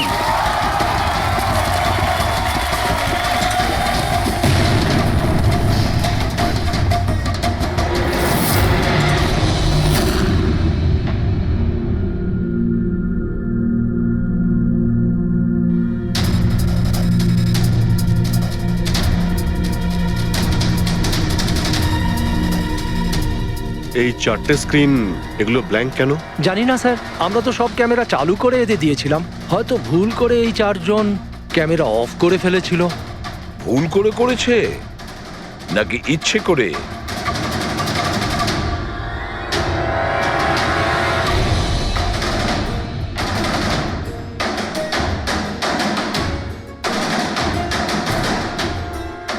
এদের মোটিভটা কি বুঝে উঠতে পারছি না। এরা কি করতে চাইছিল? কি কুনাল, একটা ক্যামেরা ভাঙা, একটা ক্যামেরায় মাটি লেগে আছে, এই চারটে ক্যামেরা ব্ল্যাঙ্ক, সেটা কেন? জানি না স্যার। ওইসব জানি নাটা নিয়ে বললে হবে না। এই সব কটা ক্যামেরা 10-এ 10 আমার চাই। স্যার এই তিনটে ক্যামেরা একদম ঠিক ছিল স্যার। এমপ্লয় 1, এমপ্লয় 2 আর এমপ্লয় 3। তার মানে এই তিনটে ক্যামেরায় কোনো টেকনিক্যাল প্রবলেম ছিল না। কেউ ইচ্ছে করে ক্যামেরাগুলো বন্ধ করেছিল বা ভুল করেও করে থাকতে পারে, কিন্তু বলা যায় না। কিন্তু স্যার এই চারটে ক্যামেরারই ফুটেজ একদম ঠিকঠাক স্যার। এমপ্লয়ি 4, 5, 6, 7। তাহলে এবার যাই প্রবলেম ক্যামেরাতে। সবার আগে প্রবলেম ক্যামেরা ছিল এই নবীনের, যার লেন্স ক্র্যাক হয়ে গেছিল। হতে পারে দৌড়তে দৌড়তে পড়ে গেছিল।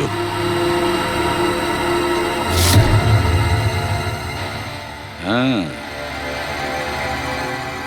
আর স্যার দ্বিতীয় প্রবলেমের ক্যামেরা, মুক্তিরটা, যে রেসের মাঝখানে দাঁড়িয়ে নিজের জুতোর ফিতে বাজছিল। হ্যাঁ, তারপরে ফিতে বাঁধার পরে ওই হাতটাই নিজের লেন্সে লাগায় আর লেন্সে সমস্ত পিকচারটাই ঝাপসা হয়ে যায়। কিন্তু স্যার এই মাটি ইচ্ছে করে লাগিয়েছে নাকি ভুল করে?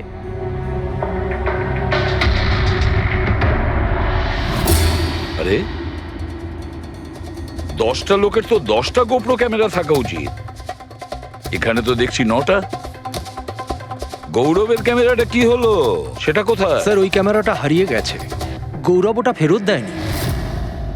তাহলে স্যার এই গৌরবই খুনি, ওকে ধরে ফেলা উচিত। না পঙ্কজ, এইভাবে হয় না। হতে পারে গৌরব ক্যামেরাটা ফেরত দিতে ভুলে গেছে।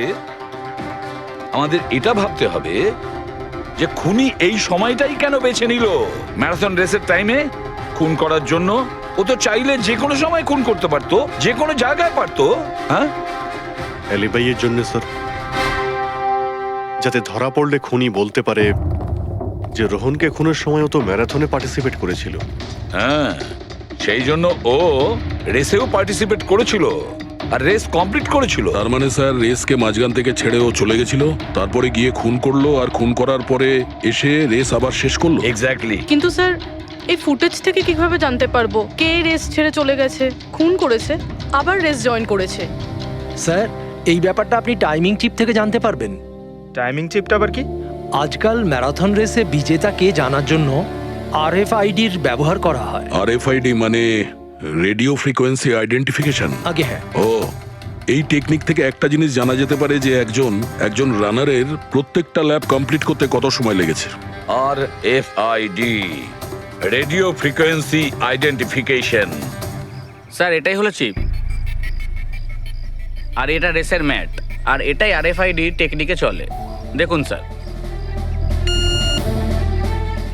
ও, তার মানে রেস শুরু হতেই যখন কোনো রানার এটা ক্রস করে তখন এই টাইমিংটা ওই মুহূর্তে শুরু হয়ে যায়। একদম স্যার, অফিসের কার্ডের মতন স্যার। ঠিক আছে, এটা তো বুঝতে পারলাম, কিন্তু এটা কি জানতে পারা যাবে যে কেউ রেস মাঝপথে ছেড়ে দেয় আর পরে আবার এসে জয়েন করে? এরও উপায় আছে স্যার। স্যার এই ম্যারাথন রেস 31 কিলোমিটারের হয়। এতে 4টে ভাগ, প্রথমটা 5, দ্বিতীয়টা 10, তৃতীয় 15, চতুর্থ 20।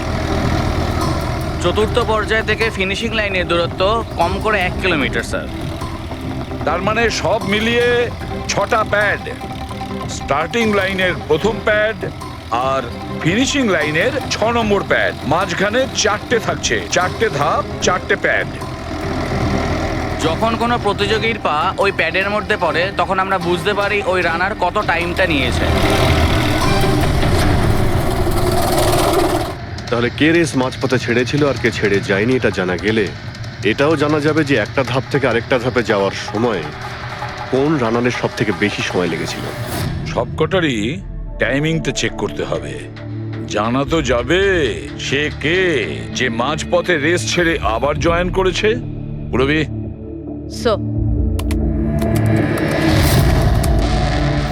স্যার আমাদের প্রথম কচ্ছপ হলো এই নবীন। এ রেসের প্রত্যেকটা ল্যাপ 25 মিনিটে কমপ্লিট করেছে, কিন্তু শেষ ল্যাপের পরে ফিনিশিং লাইন পর্যন্ত পৌঁছানোর জন্য মানে 1 কিলোমিটার ক্রস করার জন্য ওর 50 মিনিট সময় লেগেছে। নবীন,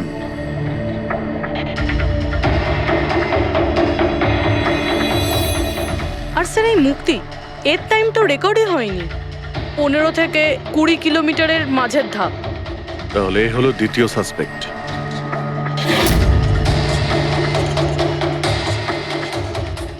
মুক্তি।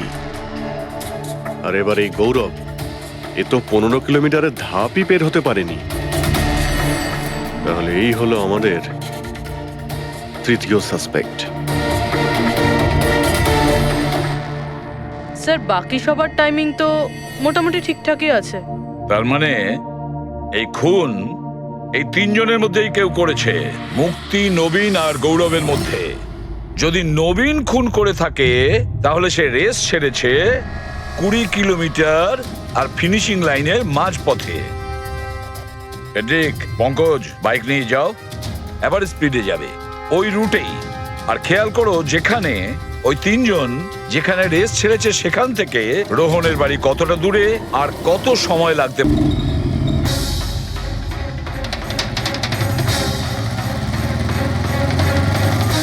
15 কিলোমিটারের মার্ক থেকে আসছি স্যার। এটা 10 কিলোমিটার। হ্যাঁ, মুক্তি বোধহয় এখানেই কোথাও দাঁড়িয়েছিল, 10 আর 15 কিলোমিটারের মার্কের মাঝখানে। এই আমি স্টপ ওয়াচটা অন করলাম আর আমি চললাম রোহনের বাড়ি। থাম পঙ্কজ, এই রাস্তাটা দিয়ে। এই রাস্তা দিয়ে? হ্যাঁ, এই রাস্তাটা। চলুন। আরে আস্তে চালা না। হ্যাঁ।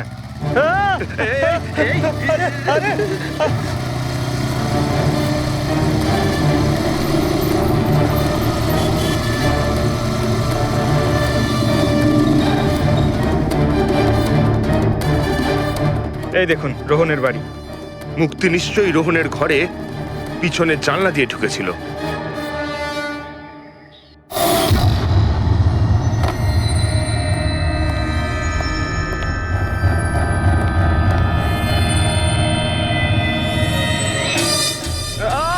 আরে অ্যাক্টিং করতে বলেছিলাম। থাম। মুক্তি রোহনকে খুন করার পর হয়তো সমস্ত তথ্য প্রমাণ পুড়িয়ে আবার দৌড়ে ফিরে গিয়েছিল ম্যারাথন শেষ করতে। চল আমরা আবার যাব সেই ম্যারাথনের ওখানে 20 কিলোমিটারের মার্কটার কাছে।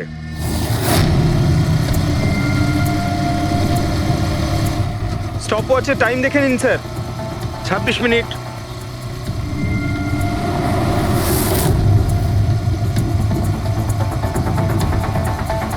বাহ, আরে ব্যাস ব্যাস ব্যাস।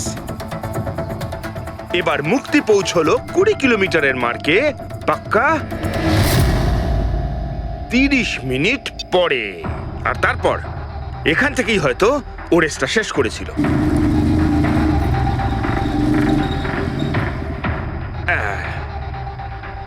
এবার শোন, গৌরব যদি খুন করে থাকে তাহলে ও রেসটা এখানেই ছেড়েছিল, 10 আর 15 কিলোমিটার মার্কের মাঝামাঝি। এই আমি স্টপ ওয়াচ অন করলাম। এবার যাব আমরা রোহনের বাড়ি। চলো চল।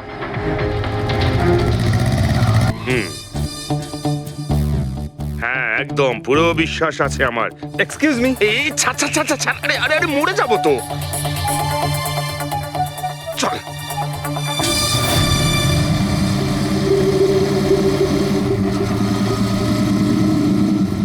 ব্যাস। একটু দাঁড়ান। আমি বুঝতে পেরেছি, আমি বলছি। এই গৌরব রোহনের বাড়ি থেকে 15 থেকে 20 কিলোমিটার দূরে রেসে আবার জয়েন করেছিল, তাই না? শাবাশ! হ্যাঁ। আমার সাথে থেকে থেকে তোরও তো বুদ্ধি খুলে গেছে। আর এই সব কিছু করতে গৌরবের টাইম লেগেছিল পুরো 27 মিনিট। এবার দেখা যাক নবীনের কত লেগেছিল। এবার যদি নবীন খুন করে থাকে তাহলে ও নিশ্চয়ই এখান থেকে গেছিল, যেখানে ও পড়ে গেছিল।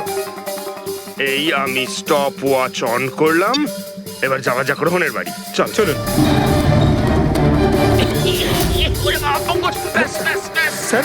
ওকে পঙ্কজ, 3 জন রোহনের সাথে এরকমই কিছু করেছিল।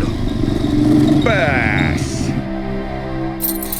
রোহনকে খুন করে নবীন এইখানে এসে পৌঁছেছিল ফিনিশিং লাইনের সামনে, যেখানে ও ক্যামেরাটা দ্বিতীয়বারের জন্য সরিয়েছিল। আর এই সব কিছু করতে ওর লেগেছিল হয়তো 48 মিনিট।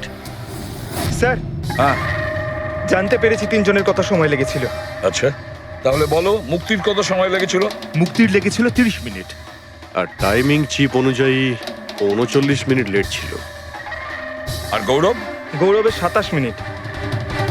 আর ও ম্যারাথন রেস থেকে নিখোঁজ ছিল 24 মিনিটের জন্য।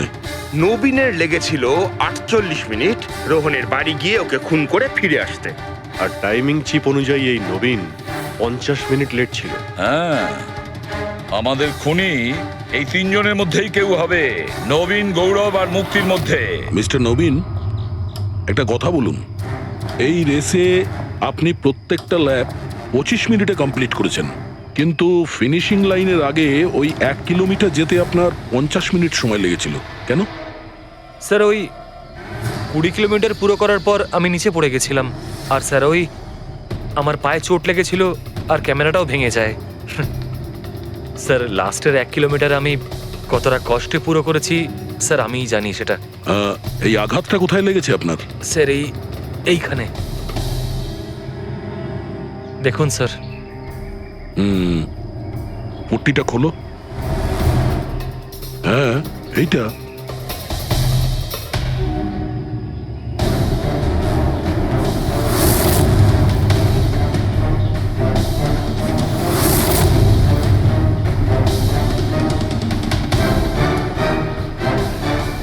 স্যার এবার আপনার বিশ্বাস হয়েছে যে আমি কোনো দোষ করিনি? নির্দোষ যদি হও এত ঘাবড়ে যাচ্ছ কেন? ঘাম হচ্ছে, অনেকটা নার্ভাস লাগছো তুমি। হ্যাঁ, মাটি কেন লাগিয়েছিলে ক্যামেরাতে? জানি না, ভুল করে লেগে গিয়েছিল। ভুল করে? 15 থেকে 20 কিলোমিটার ধাপও ভুল করে ছেড়ে দিয়েছিলে নাকি? আমি তো কোনো ধাপই ছাড়িনি, সমস্ত ধাপই পুরো করেছি। কিন্তু টাইমিং চিপ তো অন্য গল্প বলছে। টাইমিং চিপ খারাপও তো হতে পারে। আপনি একজন মেশিনের উপর বিশ্বাস করবেন নাকি একজন জীবন্ত মানুষের উপর? আচ্ছা, তোমার গোপ্রো ক্যামেরাটা কোথায় গেল? তুমি তো ওদের ওটা ফেরত দাওনি। ওটা তো হারিয়ে গেছে স্যার। হারিয়ে গেছে? কি করে হারিয়ে গেল ভাই? জানি না স্যার, ওই রেসের মাঝখানে হঠাৎ করে দেখলাম ক্যামেরাটা ছিলই না, জানি না কোথায় পড়ে গেছে। আচ্ছা, আর ওই 15 কিলোমিটারের ধাপটাও কি হারিয়ে গিয়েছিল? ওটাকে তো পার করোনি তুমি। স্যার আমি পুরো রেস কমপ্লিট করেছি। মিথ্যে কথা বলবে না। রেসের মাঝে কোথায় গিয়েছিলে? কোথাও যায়নি স্যার, আমি তো পুরো রেস কমপ্লিট করেছি, কোথাও যায়নি স্যার। আচ্ছা স্যার মনে হচ্ছে নবীনই, কারণ আমি যখন ওকে জিজ্ঞাসাবাদ করছিলাম তখন ওর মুখ একদম ফ্যাকাশে হয়ে গেছিল, হাত পা কাঁপছিল ওর। এই গৌরবও কম নয়, ও বললো জানি না কি করে ক্যামেরাটা হারিয়ে গেছে। আরে এত বড় একটা ক্যামেরা পড়ে গেলে সেটা কেউ জানতে পারবে না স্যার। বস, তোমার কথাটা ঠিকই, কিন্তু নবীনের একটু আঘাত লেগেছে না? হ্যাঁ স্যার, আঘাত তো ওর লেগেছে। স্যার আমার মনে হচ্ছে ও মিথ্যে কথা বলছে। স্যার আমার মনে হচ্ছে মুক্তি মিথ্যে বলছে। ও জেনে শুনেই ক্যামেরায় মাটি লাগিয়েছিল, কারণ নিশ্চয়ই এমন কিছু আছে যেটা ও আমাদের থেকে লুকোতে চাইছে। হ্যাঁ, এটাও হতে পারে, কারণ ক্যামেরায় যদি ভুল করে মাটি লেগে যেত তাহলে আরো সবার ক্যামেরাতে লাগতে পারতো ভুল করে। গোলমাল আছে, এই 3 জনের মধ্যে কোনো না কোনো গোলমাল তো নিশ্চয়ই আছে। খুনি এই 3 জনের মধ্যেই কেউ একজন। নবীন, আমাকে ওই জায়গাটা দেখাও যেখানে তুমি এক্স্যাক্টলি পড়েছিলে, কিভাবে পড়েছিলে। আসুন স্যার, কিন্তু স্যার আমার পায়ে খুব ব্যথা আছে, আপনি একটু সাহায্য করবেন আমাকে? নিশ্চয়ই নিশ্চয়ই, এসো।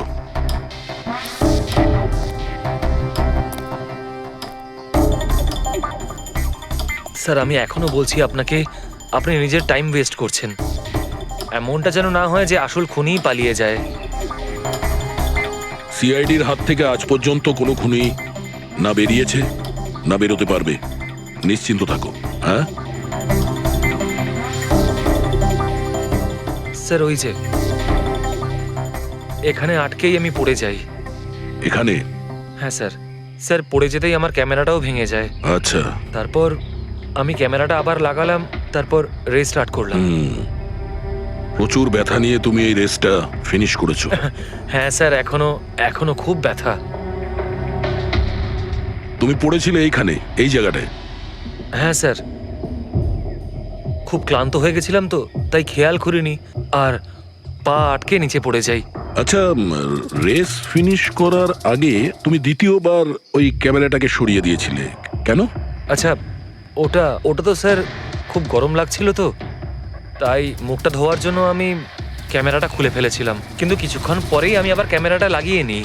রেস তো আমি তারপরেই কমপ্লিট করেছিলাম। হ্যাঁ ঠিক আছে, চলো। স্যার কিছু তো বলুন, আমরা যাচ্ছি কোথায় আসলে? তোমার হারিয়ে যাওয়া ক্যামেরা খুঁজতে। স্যার কিন্তু এত বড় জায়গাতে আমরা খুঁজবো কি করে ওই ক্যামেরাটা? প্রত্যেক ক্যামেরাতে একটা চিপ লাগানো আছে, আর এই ম্যাপ বলছে তোমার ক্যামেরা এইদিকেই আছে। চলে এসো। ম্যাম, আমি সত্যি কথাই বলছি। সত্যি তো এটাই, তুমি 10-15 কিলোমিটারের মাঝে রেস ছেড়ে দিয়েছিলে আর তারপরে রোহনকে মেরে দিয়ে এখানে চলে এলে, এই 20 কিলোমিটারের মার্কে চলে এলে। কারণ তুমি তো জানতে এখান থেকে তোমাকে কোনো খেলোয়াড় দেখতে পাবে না। সব খেলোয়াড়রা তো তখন পিছনে। সব মিথ্যে। আপনি আমার কথা বিশ্বাস কেন করছেন না?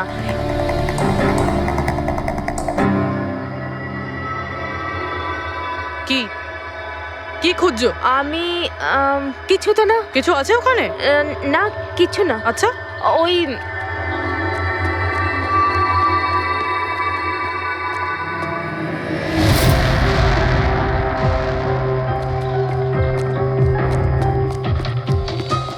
ও তো তুমি সাইকেলে করে গিয়েছিলে রোহনকে খুন করতে? আমি সত্যিই জানি না যে এই সাইকেলটা কার। তাই এক্ষুনি সব জানা যাবে যখন তোমার আঙুলের ছাপ এই সাইকেলে পাওয়া যাবে। হ্যাঁ ম্যাম, প্লিজ। হ্যাঁ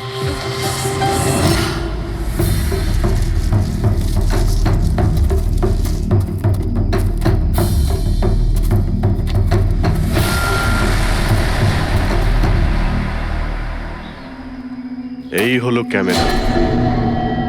এটাকে পুরো ভেঙে ফেলেছো? হ্যাঁ, আমি ভাঙিনি স্যার। দুটো ক্যামেরা?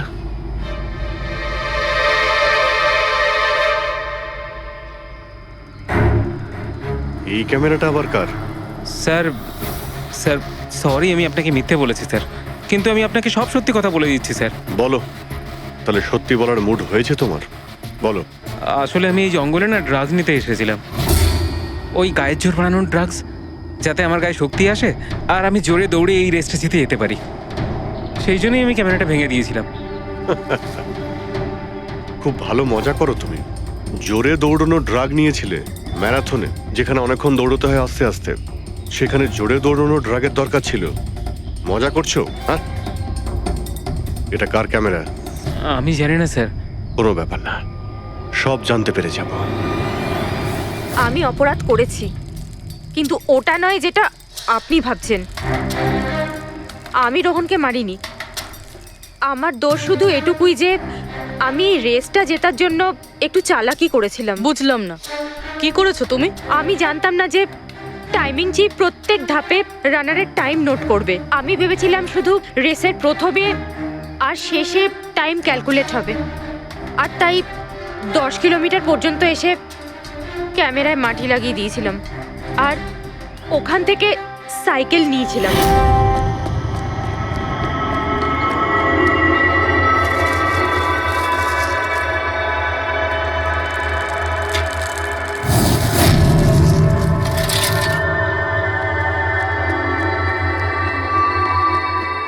কিন্তু রেস শেষ হতেই সিআইডি ওখানে চলে এলো আর আমি ওখান থেকে সাইকেলটা সরানোর সুযোগই পাইনি। এত কিছু করেছো শুধু একটা রেস জেতার জন্য? আসলে অফিসে বেট ধরা হয়েছিল যে আমাদের ডিপার্টমেন্টে যে রেসটা জিতবে তাকে সবাই কন্ট্রিবিউট করে 5 লাখ টাকা দেবে।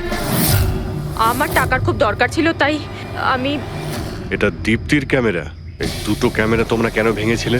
স্যার আসলে আমরা এই রেসে এসেছিলাম যাতে একে অপরের সাথে সময় কাটাতে পারি, কিন্তু তারপরে খেয়াল হলো যে আমাদের প্রেমের কথাবার্তা সব ওই গোপ্রোতে রেকর্ড হচ্ছে স্যার। কখন থেকে ফলো করছে। শোন না, কি? তোকে খুব সুন্দর লাগছে। দাঁত ছাড়ো তো। কি হলো? গোপ্রোতে সব রেকর্ড হচ্ছে। ও গড। এখন কি করব? হ্যাঁ, একটা কাজ করা যাক, চল আমার সঙ্গে। হ্যাঁ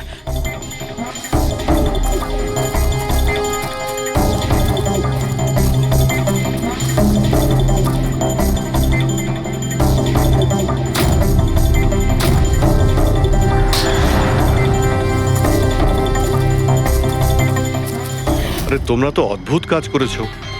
আরে এতে তো কোনো সাউন্ড রেকর্ডই হয় না। তোমরা তো বোকার মতো কাজ করেছিলে। হয়তো কে দুটো ক্যামেরা ভেঙে দিয়েছো। কি স্যার, এতে কিছু রেকর্ড হয়নি? স্যার নবীন তো আমাকে ওই জায়গাটা দেখিয়েছে যেখানে ও পড়েছিল, কিন্তু কেন জানি না আমার মনে হচ্ছে যে ও মিথ্যে কথাই বলছে। আরে মুক্তি, স্যার মুক্তি বলেছে যে ও সাইকেলের ব্যবহার করেছে রেস জেতার জন্য। স্যার হতে পারে ও মিথ্যে কথা বলছে, আর রোহনকে খুন ওই করেছে। আর গৌরব আর দীপ্তি, ওদের লাভ স্টোরির কি হলো? কতটা সত্যি? হ্যাঁ, ওরা সত্যি কথাই বলছে। ফোন রেকর্ডে দেখাচ্ছে দীপ্তি আর গৌরব প্রতিদিন 3-4 ঘন্টা করে নিজেদের মধ্যে কথা বলতো। স্যার একটা কাজ করি, আমরা আবার ম্যারাথন রেসের ফিনিশিং ভিডিওটা দেখি।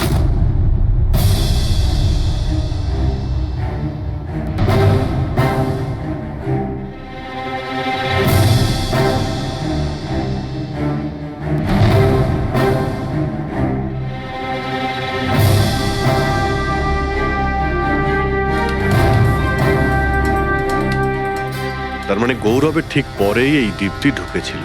দুজন একসঙ্গেই ছিল। মনে হচ্ছে স্যার দুজনেই এই কাণ্ড করেছে। এক মিনিট অভিজিৎ, দয়া, এই ফুটেজটা দেখো। এই হলো সেই খুনি।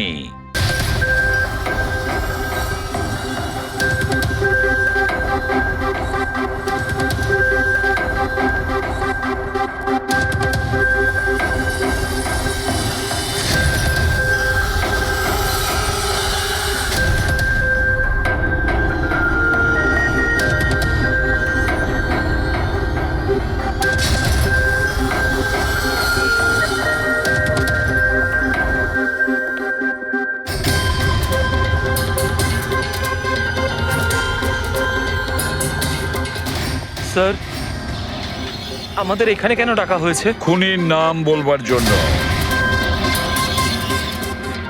স্যার সত্যি খুনি ধরা পড়েছে?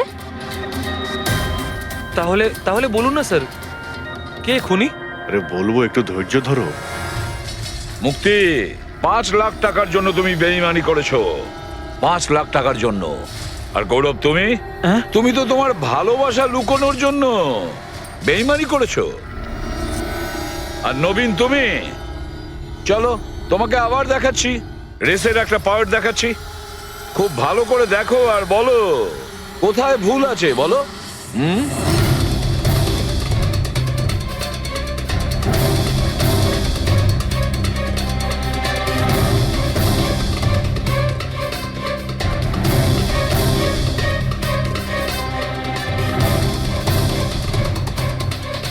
কিছুই তো নেই স্যার, সবই তো ঠিকই আছে। কোনো প্রবলেম নেই।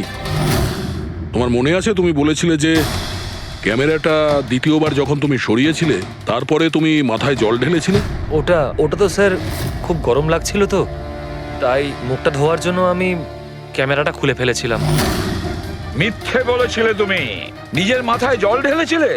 অথচ যখন ফিনিশিং লাইনে পৌঁছলে তখন তো তোমার ভেজা অবস্থায় থাকার কথা ছিল। কিন্তু এই ফুটেজে আমরা কি দেখতে পাচ্ছি? তুমি শুকনো অবস্থায় দৌড়চ্ছ। হয়তো জল শুকিয়ে গেছিল। বর্ষাকালে অত তাড়াতাড়ি জল শুকিয়ে গেল, অদ্ভুত ব্যাপার। তাহলে নবীন, তোমাকে আরো একটা ফুটেজ দেখাই, এই গল্পের শেষ অংশ। বলো, এটা দেখে তোমার কি মনে হচ্ছে?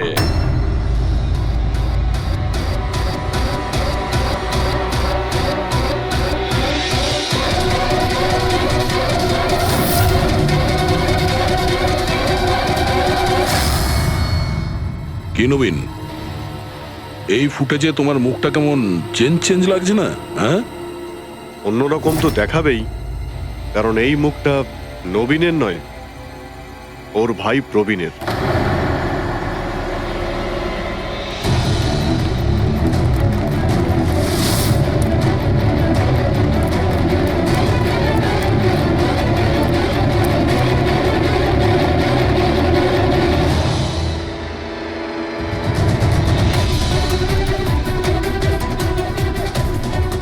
খুব বড় প্ল্যান বানিয়েছিলে তুমি, দারুণ মাথা খাটিয়েছিলে তুমি। প্রথমে 3টে এমপ্লয়ির ক্যামেরা বন্ধ করে দিয়েছিলে,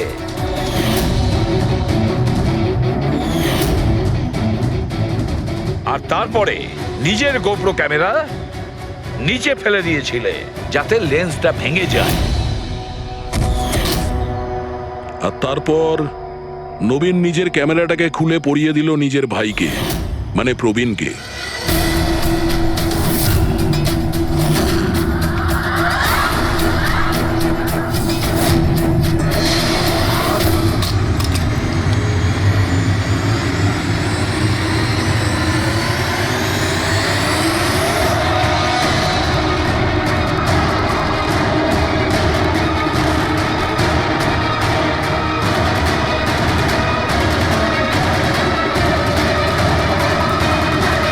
এই ক্যামেরা বদল করার সময় খুব একটা সময় ছিল না, তাই হতে পারে ওই টি শার্টে যখন কাগজটা লাগাচ্ছিল তখন সমস্ত ম্যাগনেটগুলো লাগায়নি, কিছু ম্যাগনেট নবীন নিজের পকেটে ভরে নিয়ে গেছিল।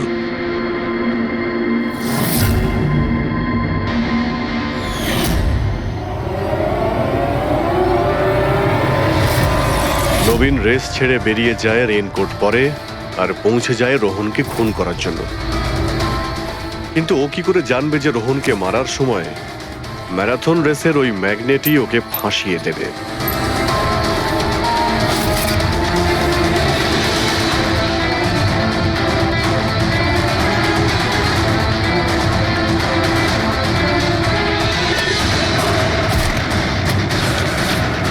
তারপর তুমি পুরো প্রমাণ নষ্ট করলে আর আবার এসে রেসে জয়েন করলে।